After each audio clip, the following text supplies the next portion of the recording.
Hello guys, I've been asked to do a video about decision making when the flank is losing, because it's pretty easy to play when we are winning, when we have the advantage and when we make all the decisions. But when we are on the responsive side of it, very often we get panic and we don't really know what to do, and very often that leads to us dying for absolutely nothing and having very pathetic score.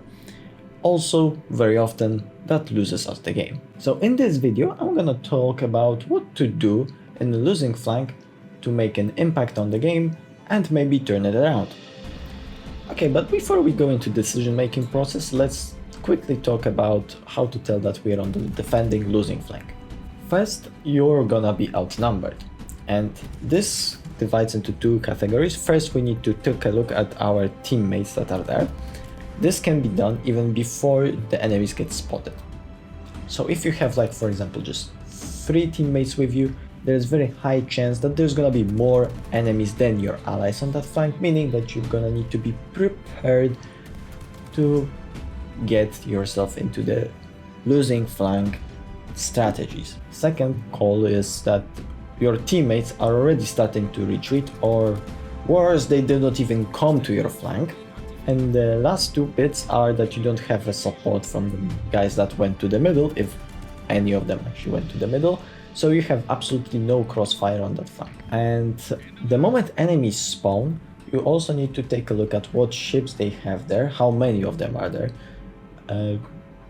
Like, if there is more ships of the enemy team over your flank, you're gonna need to get into the losing flank mentality. If the number of your ships on the flanks are even, so you have the same amount of your allies as there's enemies, you need to take a look at the quality of ships there, meaning their tier, their overall consumables and properties.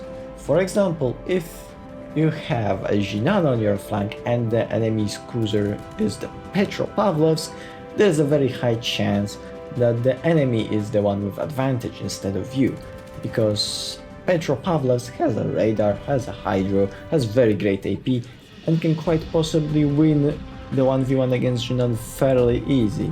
Hence, the enemy has slight advantage if the numbers are even. Okay, when we actually can tell if we are losing or not, let's go through the decision making of what we can do. It's basically fight or flight kind of response. Best way of dealing when being on the losing flank is to kite away, run away towards not the center of the map. You want to run away from the enemy, but remain on the side flank. And why so? If we are kiting and we run towards the center, to the middle of our team, we're basically giving enemy free angling. They angle towards your whole team and you at the same time, no problem. But if you run away and still stay around the flank, they have to either angle towards you or towards your allies, leaving either of their sides exposed, making it significantly harder for them to actually commit to a push.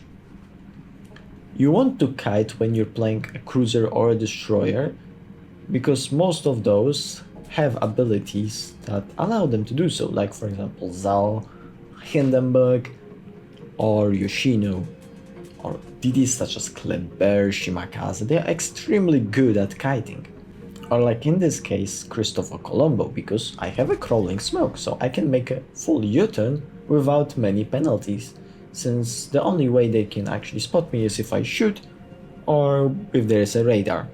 But in this case I saw absolutely nothing like that, so I'm free to make my kiting.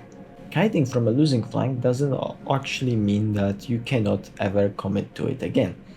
It basically means that you are buying your team time to get the pushing flank of your team actually win the game and go on the other side.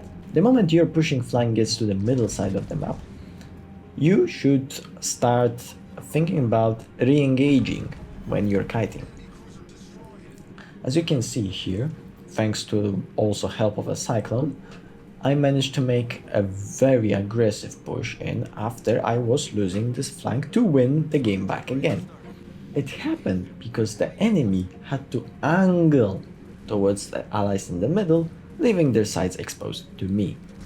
If there was not a cyclone, I would make it a little bit safer, and the enemy probably would need to angle towards me since I would be the biggest threat. However, they would not angle towards my allies, so they were dead anyway. However, running isn't always an option. Sometimes you're playing a ship that just cannot kite on open water, or you just cannot get there in time. You don't have means to do it. In this case, you're gonna need to fight back. But you don't do it actively, you do it reactively. Like in this Des Moines clip when I'm on the same flank, same side, and my flank is losing as well. I've noticed that after I radared to check for the enemies, and I saw that there's entire enemy team on this side, while I have support of like 2 allies. So what I do is that I established strong presence around the choke point. I couldn't run away since there is a Satsuma there that just might delete me the moment the ship sees me. I also cannot push because of that ship presence there. So what I do is I sit near this choke point with my Hydra on, spamming radar, basically saying, "Hey team, I'm here." Enemy team is generally pretty scared to engage Des Moines due to upgraded AP and general very high DPM. They just do not really want to use their HP as a resource, which I try to really use to my advantage. First of all, what I do is that I do not just throw my ship for no reason. I try to poke and chip away enemy HP for free, making them a little bit scared of me actually killing them. This strategy was so effective that I, as one only Des Moines, held this flank for almost 10 minutes before enemies finally decide that they're just gonna swarm and kill me. Which, by the way, led to my death without me actually even trading an enemy ship. But I held them for so long that my team had them surrounded the moment they actually killed me. So this is what you want to do. You want to make a last stand instead of, well, I'm just gonna go and dump my ship and go to the next game. This can be even more effective if I was playing a ship with torpedoes or, for example, funny button. Because then enemies would be even more scared because I could delete them at any time. So as you've noticed, there are ways to actually deal with being on the losing flank. But most important one is having a good mental. Don't be that guy that just thinks that if he didn't win the flank in the first 3 minutes, the game is lost and just yeets his ship or runs to A1.